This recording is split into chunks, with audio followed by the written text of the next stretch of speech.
Welcome to Firearms of America. In today's review, we have another Adidas Outdoors product. And this is Adidas Outdoor Terrex Eastrail. Really, this is a trail running shoe. But if you check the link in the description below for Amazon, you will see that it's referred to as a hiking boot.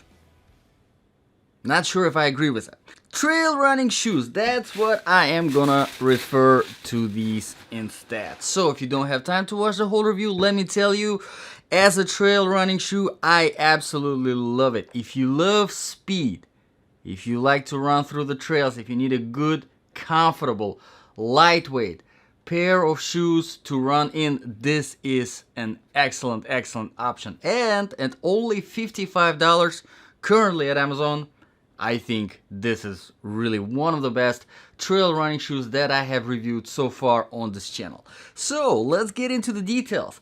As some of you already know, this is not a really just basic review of a shoe.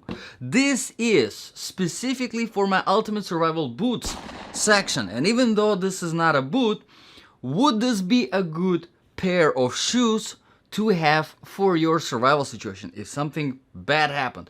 War, natural disaster, and these are the shoes that you were wearing, or you had them in the house and you decided to put them on, and you had to leave your house, travel for extended periods of time, cover a lot of distance, get into all of these different survival situations, climbing, fighting, hunting, whatever really you need to do to survive. Would this be a good pair of shoes? So, how do we make the judgment? Well, we make the judgment based on 8 different criteria. Let's get into it. Criteria number 1, of course, comfort level. And these are extremely comfortable.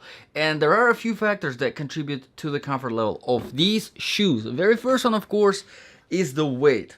Now, if you are planning to run in something, well, you should be looking at something, shoe wear, that is at least under 20 ounce, because anything that is over 20 ounce, running gets pretty hard. And these are well over 20 ounce, 13.4, so you barely feel them on your feet. And how I do my testing for all of the shoes and boots that I review on this channel, I do a 3-mile run and then right after a 5-mile walk without any kind of stopping. Total wear time is usually between 7 and 8 hours. And like I said, these are absolutely awesome. I do love them for running. Very easy to run. 3 miles I covered without any problems. 5 miles a walk was like a walk in the park. Very comfortable, very lightweight. A few other factors that contribute to the comfort level are the flexibility of the outsole. As you can see, it is very flexible. It's very flexible, so you can easily run properly in these shoes without putting any stress on your ankles or on your knees. Another factor that contributes to the comfort is, of course, the inner sole. And I do like the inner sole. Let me take it out. Now, this is not any kind of special inner sole. This is just a basic inner sole that is used in a lot of Terrex boots and shoes. And as you can see, this is really just a little bit of foamy, same height throughout the whole thing. No extra padding nowhere. Really, nothing much going on.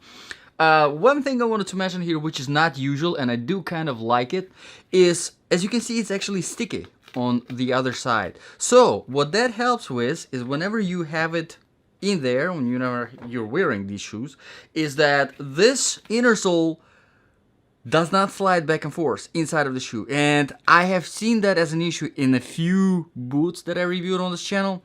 Not the case here at all, and really might be the reason because there is this sticky thing.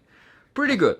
Now, of course, the comfort level, we do have the padding here on the tongue. We do have some extra padding here on the sides. Pretty good. We do also have extra padding on the inside, on the top of the toe box, so your toes are not smashing into anything hard over here, which really, this isn't hard material, just synthetic, but you do have extra padding on the inside, so extra soft, and it kind of gives you that nice wraparound feeling around your foot. Overall, I do like the comfort level of the shoes. I would give them a very solid 9 out of 10. Let's move on to the criteria number 2, proofing and protection.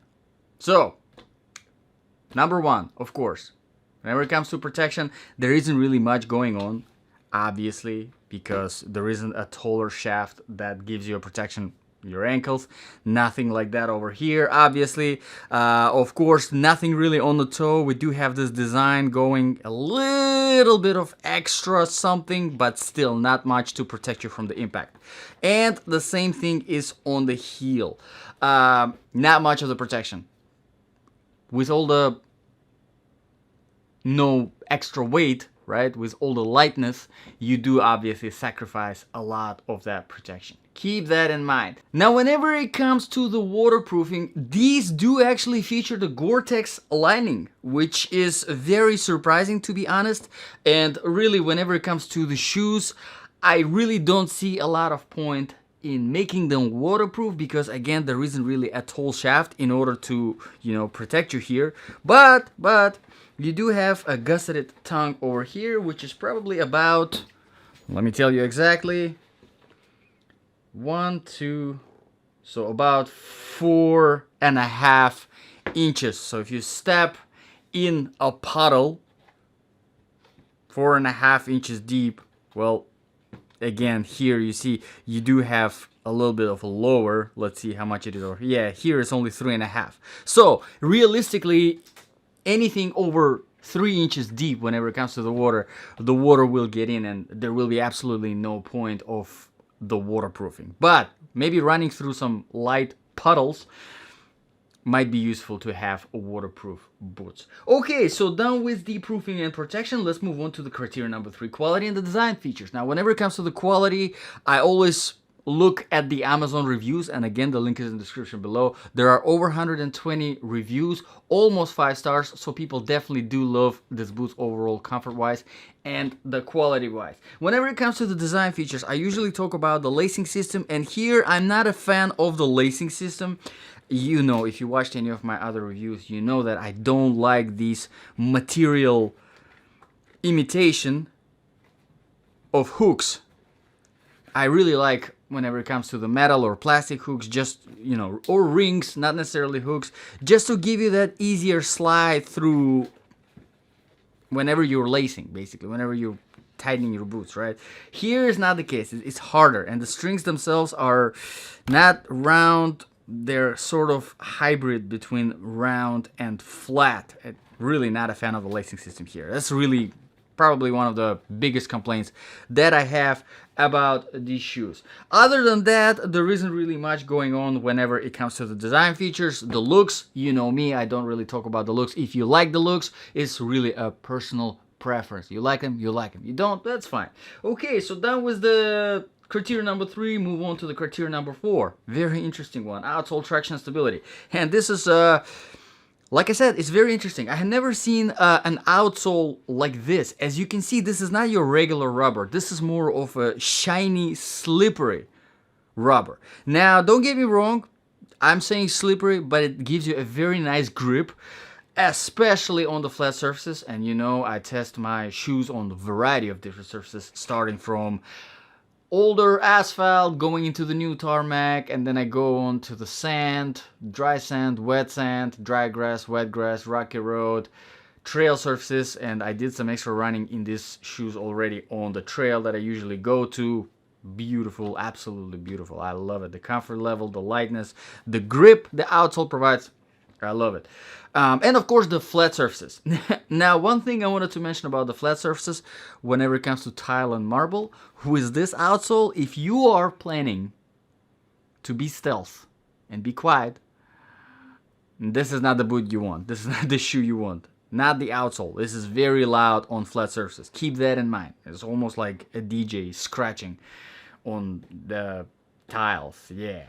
Nah, not a very good option for stealth. But other than that, I do love this outsole. Now, as you can see, it has a good balance between flatness and aggression. Decent amount of aggression, but at the same time, running through surfaces like sand, sandy surfaces in general, you do not sink in to the sand, and there is really no grooves on this outsole that get the sand stuck in them, which kind of messes up, first of all, your stability. It makes them more slippery, and also adds up some weight. One thing I do wish that Adidas implemented here, some ridges on the sides that can help with climbing the rope, climbing the tree.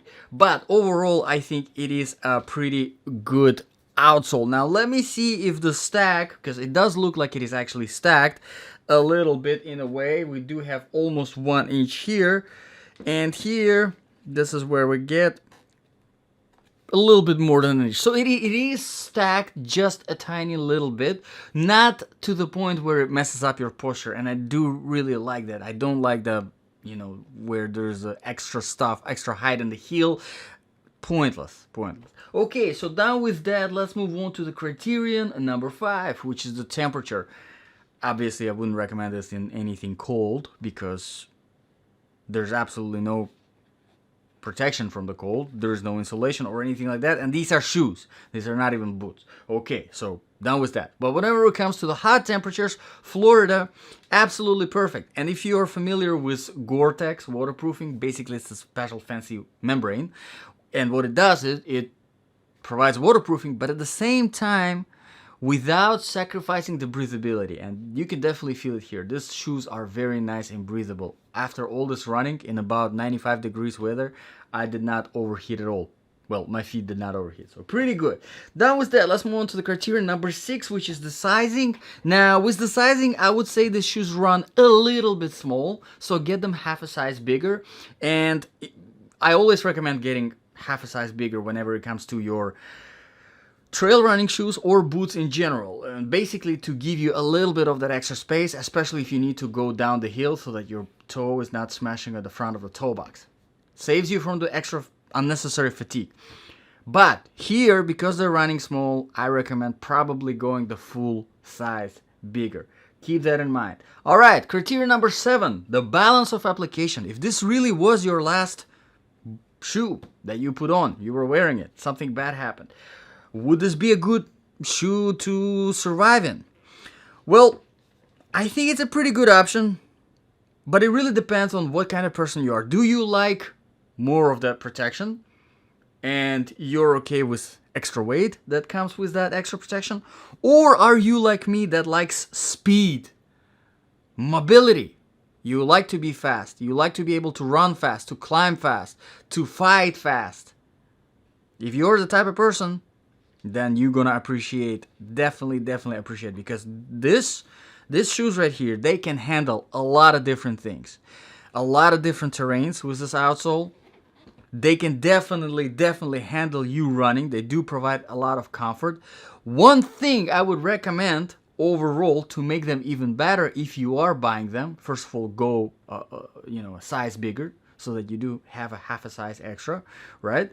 Another thing I would recommend is replacing the strings just to make them a little bit more comfortable to tighten.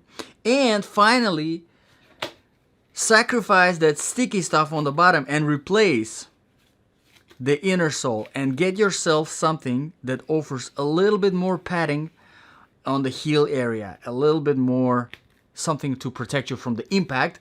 Basically, whenever you're running, and let's say you're running more than 3 miles, more than 5 miles, getting tired, most of the times what happens is whenever you get tired while running, you start putting more stress on your heel, and that stress transfers to your ankles and your knees. And if you don't have something that takes on that impact, of course, not good for the knees, not good for the ankles. But overall, I do, like I said, this, out of all of the trail running shoes that I have reviewed on this channel, this is probably in the top 3. I do love it. Okay, the very last criterion, which is another plus, definitely positive one, to these shoes, is the price. And like I said in the beginning, they're only $55 currently on Amazon. The link is in the description below.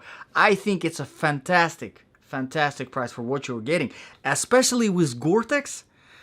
I don't think I saw anything with GORE-TEX under $100, and this is well under under $100. It's $55. So yes, definitely pretty good price. And there are a few other color options available. They have very cool looking, which were not available whenever I was getting them, unfortunately. Would match my pants a little better. Black with orange stripes.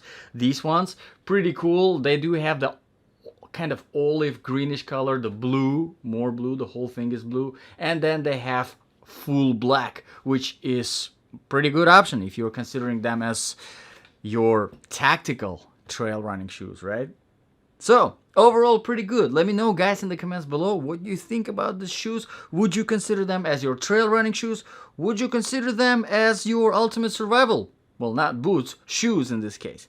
Let me know in the comments below. And as always, if you have any requests for reviews, drop them in. I always look out for those, add them to my special to-do list. Thank you very much, guys, for watching. As always, this was Firearms of America, and I'll see you guys in the next video.